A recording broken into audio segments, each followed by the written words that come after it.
I'm Maya Krivchenia here once again for Russian Survival Guide at a new and exciting restaurant, a Russian tapas bar called Petrov-Vodkin.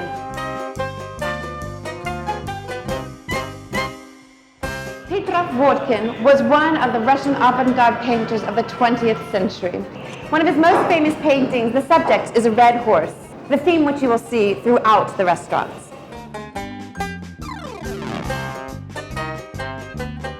Petrov-Vodkin is a wonderful restaurant for small groups. It has 3 separate halls, each which can hold 30 patrons. This restaurant is a wonderful place to enjoy lunch or dinner, and it's just a stone's throw away from the Hermitage and right by Nevsky Prospect.